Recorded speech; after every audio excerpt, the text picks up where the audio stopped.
Social media से लेकर सड़क तक इन दिनों रिजर्वेशन हटाओ आंदोलन की धमक है। जंतर मंतर पर सवर्ण संगठन आरक्षण हटाओ आंदोलन चला रहे हैं और वो मांग कर रहे हैं कि आरक्षण में बदलाव हो और जिन लोगों को वास्तव में आरक्षण की जरूरत है उन्हें आरक्षण का लाभ मिलना चाहिए।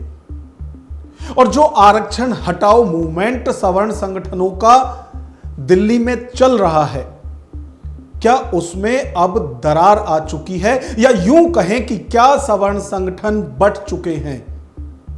क्योंकि जो लोग जंतर मंतर पर डटे हुए हैं वो दावा कर रहे हैं कि यूजीसी करने वालों से सावधान रहें, जबकि करनी सेना के अलग अलग संगठन यूजीसी रोलबैक की लड़ाई सड़क पर लड़ते हुए दिखाई दे रहे हैं। चाहे महिपाल मकराना की बात करें जो सैकड़ों किलोमीटर की यात्रा कर रहे हैं, या फिर राज शेखावत की बात करें जो 23 अगस्त को दिल्ली आने वाले थे एक बड़ी मीटिंग के लिए, लेकिन उन्हें पुलिस ने रोक दिया गया। और जो हर्ष दुबे रिजर्वेशन हटाओ आंदोलन को खड़ा कर रहे थे, आज उन्हें भी गद्दार कहा जा रहा है। वहीं दूसरी तरफ जो SC/ST नेता हैं वो अपने समाज के साथ खड़े हुए हैं और चुनौती दे रहे हैं उन संगठनों को जो आरक्षण खत्म करने की आवाज उठा रहे हैं कि आरक्षण कोई खैरात नहीं, इससे कोई नहीं छीन सकता। तो हमारा आज का विश्लेषण इसी पर कि क्या सवर्ण संगठनों में कोई फूट पड़ी हुई है जिससे कि आंदोलन कमजोर हो रहा है। नमस्कार, मैं हूं नगेंद्र भाटी। रिजर्वेशन हटाओ आंदोलन कई दिनों तक तो सोशल मीडिया पर चला और 21 अगस्त से जंतर मंतर पर आरक्षण हटाओ आंदोलन चल रहा है। हालांकि कभी इसे रिजर्वेशन रिफॉर्म का नाम दिया जाता है तो कभी रिजर्वेशन हटाओ आंदोलन का, लेकिन आवाज लगातार उठाई जा रही है और कहा जा रहा है कि आरक्षण व्यवस्था में बहुत सारी खामियां हैं जिन्हें वास्तव में इसका हक मिलना चाहिए, उन तक ये नहीं पहुंच रहा है। और सवर्ण संगठनों का जो सबसे बड़ा सवाल है या जिस पर सबसे ज्यादा ऐतराज है वो ये दावा करते हैं कि आरक्षण की वजह से जो योग्य लोग हैं उन्हें मौका नहीं मिल रहा है, जबकि जो कम योग्य हैं आरक्षण की बैसाखी के चलते मौका उन्हें मिल रहा है, यानी योग्यता को मौका नहीं मिल रहा है। इस तरह की तमाम दलीलें सोशल मीडिया पर भी दी जा रही हैं और जंतर मंतर पर तो हो हल्ला हो ही रहा है। और जब आरक्षण हटाओ आंदोलन चल रहा है तो जो सवर्ण संगठन हैं उन्हें उम्मीद है कि जो उनके नेता अलग अलग सियासी दलों में हैं वो ऐसे मौके पर उनके साथ आएंगे, लेकिन अभी तक किसी भी पार्टी के सवर्ण नेता ने खुलकर समर्थन नहीं किया है आरक्षण हटाओ आंदोलन का। इसके उलट कुछ सवर्ण नेता तो सवाल उठा रहे हैं कि आखिर आरक्षण हटाओ आंदोलन की जरूरत ही क्या है। कौन है वो नेता, उन पर भी बात करेंगे, लेकिन जब आरक्षण हटाओ मुहिम चलाई गई तो SC/ST वर्ग के जो नेता हैं वो खुलकर सामने आए। यदि केंद्रीय मंत्री चिराग पासवान की बात करें तो उन्होंने कहा कि संविधान में जो आरक्षण की व्यवस्था की गई है वो संवैधानिक अधिकार है, कोई खैरात नहीं, और आरक्षण को कोई नहीं छीन सकता। क्या कुछ कह रहे हैं चिराग पासवान, एक बार वो भी आप सुनिए। देखिए, आरक्षण किसी के कहने से समाप्त होने वाली चीज नहीं है।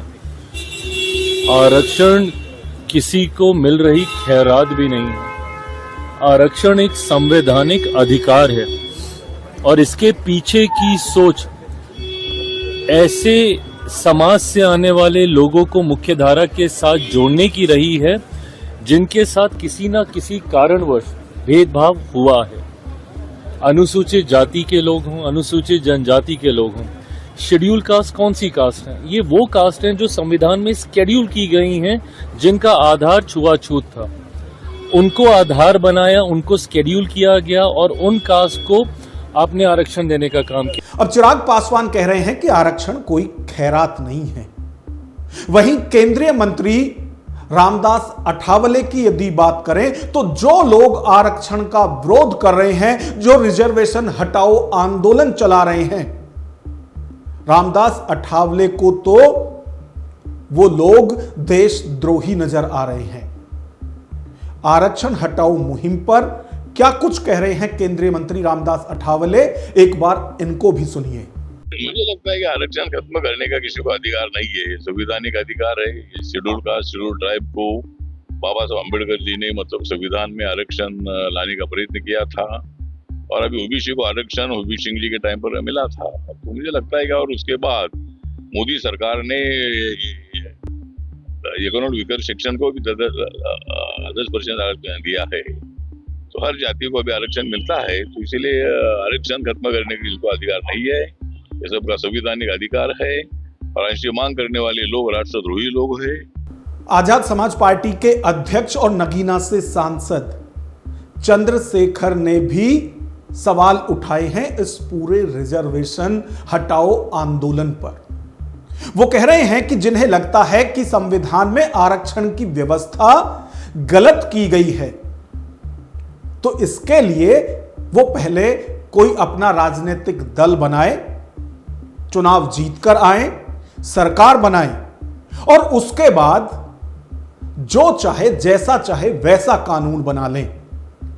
लेकिन जब तक छुआछूत और भेदभाव खत्म नहीं होगी तब तक आरक्षण खत्म नहीं होगा और जिस दिन यह व्यवस्था खत्म हो जाएगी भेदभाव वाली, उस दिन वो खुद आरक्षण मुंह पर फेंक कर मारेंगे। क्या कुछ कह रहे हैं चंद्रशेखर रावण, एक बार वो भी आप सुनिए। याद रखना मेरी बात को, नोट कर लेना। कुत्ता पालो, बिल्ली पालो, भेड़ बकरी पालो, मगर गलतफहमी मत पालो। जब तक इस देश में गैर बराबरी रहेगी, छुआछूत रहेगा, आरक्षण रहेगा। पहले संवैधानिक मूल्य को स्वीकार करो, जातिवाद छोड़ो, गैर बराबरी बंद करो, भाईचारा बनाओ, समता मूलक समाज बनाओ, जातीय बंधन तोड़ो, जातिहीन समाज बनाओ। ये आरक्षण हम आपके मुंह पे फेंक के मार देंगे उसी दिन, मेरी बात को आप याद रखें। तो जितने भी शेड्यूल कास्ट के नेता हैं वो सब आरक्षण के समर्थन में खुलकर बोल रहे हैं और जो लोग ये आवाज लगातार उठा रहे हैं कि आरक्षण खत्म होना चाहिए, आजादी के 80 साल बाद भी इसकी कोई समीक्षा नहीं हुई है कि जिन लोगों को ये आरक्षण दिया गया था उनको इसका क्या फायदा हुआ है। और यदि बात की जाए सवर्ण संगठनों की तो माना जाता है कि देश की सभी अगड़ी जाति बीजेपी की कोर वोटर हैं, यानी कि जो सवर्ण जातियां हैं वो बीजेपी का बेस वोटर है। इसके बावजूद भी वो आवाज उठा रहे हैं, लेकिन बीजेपी नेताओं या ये कहें कि जो लोग सरकार में हैं उनके कान पर जूं तक नहीं रेंग रही है। और बीजेपी के दिल्ली से सांसद हैं मनोज तिवारी, वो तो यहां तक कह रहे हैं कि यह मांग ही गलत है कि आरक्षण हटा दो। वो कह रहे हैं कि सवाल उठाए जा रहे हैं एससी, एसटी, ओबीसी के रिजर्वेशन पर और कहा जा रहा है कि सिर्फ इन्हीं वर्गों को आरक्षण मिलता है, जबकि सच्चाई यह है कि ईडब्ल्यूएस आरक्षण की व्यवस्था जब से की गई है उसके बाद कोई भी जाति नहीं बची है जिसे देश में आरक्षण का लाभ ना दिया जा रहा हो। क्या कुछ कह रहे हैं मनोज तिवारी, एक बार इनको भी सुनिए। इन लोगों को जितना भ्रम फैलाना है, जितना गंदगी निकालनी है अपने मुख से, निकालते रहें। इस देश में अब कोई ऐसा कास्ट नहीं है जिसको आरक्षण ना हो। ब्राह्मण को भी आरक्षण है, ठाकुर को भी आरक्षण है, भूमिहार को भी आरक्षण, जो मतलब SC, ST और OBC उन तीनों में नहीं आता है, उन सब लोगों को EWS का आरक्षण है। तो इस देश में सभी को आरक्षण है, सभी उसका लाभ ले रहे हैं। और खड़गे साहब की जो और उनकी पार्टी की जो देश की भारतीय संस्कृति को बदनाम करने की और उसको नीचे ले जाने की जो कोशिश है वो सफल नहीं होने देंगे। तो जो लोग आरक्षण हटाओ आंदोलन चला रहे हैं, उन्हें उम्मीद थी कि सवर्ण जातियों के जो नेता हैं या जो बड़े बड़े पदों पर हैं, जब ये मांग उठाई जाएगी तो वो उनके साथ होंगे, लेकिन हो इसका उलट रहा है। आपने अभी जंतर मंतर पर भी देखा होगा, और जब पहले UGC रोल बैक के लिए आंदोलन हुआ था उस वक्त भी आपने देखा होगा स्वामी आनंद स्वरूप लगातार सवर्णों के साथ नजर आए थे। और इस बार जब जंतर मंतर पर आवाज उठाई जा रही है तो भी वो मंच से खड़े होकर आह्वान कर रहे हैं। अब वो नसीहत दे रहे हैं सवर्ण नेताओं को भी और सवर्ण समाज के लोगों को भी कि जिन्हें चुनकर आपने सत्ता तक बिठाया, वो जब आज आपको जरूरत है तो आपके साथ नहीं है।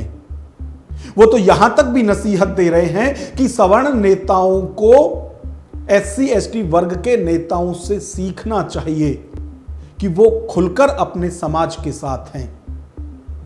चुनाव में ऐसे नेताओं को जो आज सवर्ण समाज के साथ नहीं है, उन्हें सबक सिखाने की अपील भी आनंद स्वरूप कर रहे हैं। ये वीडियो में बीजेपी में काम करने वाले सवर्ण जाति के नेताओं के लिए बना रहा हूं। शर्म करो। दिल्ली में दिल्ली पुलिस अमित शाह के इशारे पर दौड़ा दौड़ा के इतनी क्रूरता से मार रही है, इतनी बुरी तरह मार रही है। क्या उन्होंने कोई घोड़े खोल लिए तुम्हारे बीजेपी के? अपने हक की, अपनी समानता की, अपने ऊपर हो रहे अत्याचार की जायज मांग करना क्या अपराध है? जिस प्रकार से पूरी दिल्ली में दौड़ा दौड़ा करके लोगों को मारा गया, 400 से ज्यादा लोग भर्ती हैं। नोएडा में मारा गया। डर इतना है कि आपने BNS 163 वहां लागू कर दिया। नोएडा में कहां कहां लागू करोगे? यह आंदोलन एक एक जन का आंदोलन होगा, एक एक गांव का आंदोलन होगा। तुमको घेरेंगे, तुमको मारेंगे, पीटेंगे। तुम कल्पना करो कि क्या क्या करेगी ये जनता। ग्वालियर हाईकोर्ट के वरिष्ठ वकील हैं एडवोकेट अनिल मिश्रा। आपने इनको बाबा साहब अंबेडकर के खिलाफ अभद्र भाषा का प्रयोग करते हुए सुना होगा, और वो खुलकर इसकी खिलाफत करते हैं कि संविधान के रचयिता BR अंबेडकर है, जबकि वो ये दावा करते हैं कि संविधान BN राव ने लिखा था। और आपने कई बार देखा होगा कि किस तरह की टिप्पणी वो बाबा साहब अंबेडकर को लेकर करते हैं। अब जब आरक्षण हटाओ आंदोलन चल रहा है और इस पूरे आंदोलन को खड़ा करने में जिस हर्ष दुबे ने मेहनत की थी, आज एडवोकेट अनिल मिश्रा उससे गद्दार बता रहे हैं। उन पर आरोप है कि जिस वक्त आंदोलन चल रहा था वो आंदोलन को बीच में ही छोड़कर यूपी के डिप्टी CM ब्रजेश पाठक के साथ प्रेस वार्ता कर रहे थे, तो अब उन्हें गद्दार कहा जा रहा है। क्या कुछ कह रहे हैं अनिल मिश्रा, एक बार इनको भी सुनिए। सभी को जानकारी है, सभी को ज्ञात है। बिक गया कौन? हर्ष दुबे। कोई बात नहीं है, एक के चले जाने से आंदोलन समाप्त नहीं होता। दुख इस विषय का है कि वो गया किसके पास और किसकी अनुमति से, किससे पूछ के, किससे सलाह लेके गया। किसी से उसने ना पूछा, ना ताजा, ना सलाह ली, ना किसी को मशवरा किया। सीधे जाके कहाँ बैठा? डिप्टी CM ब्रजेश पाठक के पास। अब ये तो मालूम नहीं कितने में बोली लगी या कौन सा लालच दिया गया, लेकिन एक हर्ष दुबे के जाने से कोई समाज का आंदोलन खत्म नहीं होता। ये आंदोलन ऐसे हर्ष दुबे 100 चले जाएं, अनिल मिश्रा 100 चले जाएं, आदित्य 100 चले जाएं, तो भी खत्म नहीं होगा। ये आंदोलन और तीव्र गति से जारी रहेगा। इस पूरे आंदोलन के कई चेहरे दिखाई दे रहे हैं। एक तरफ वो लोग हैं जो सिर्फ आरक्षण की बात करना चाहते हैं, और यदि आरक्षण से हटकर कोई मुद्दा उठाया जाता है तो उन्हें चुप कराने की कोशिश की जाती है या कहा जाता है कि ऐसे लोगों से सावधान रहे। अब बहुत सारे लोग हैं जो जंतर मंतर पर बैठे हुए हैं, मांग कर रहे हैं आरक्षण हटाओ आंदोलन में आरक्षण में रिफॉर्म की।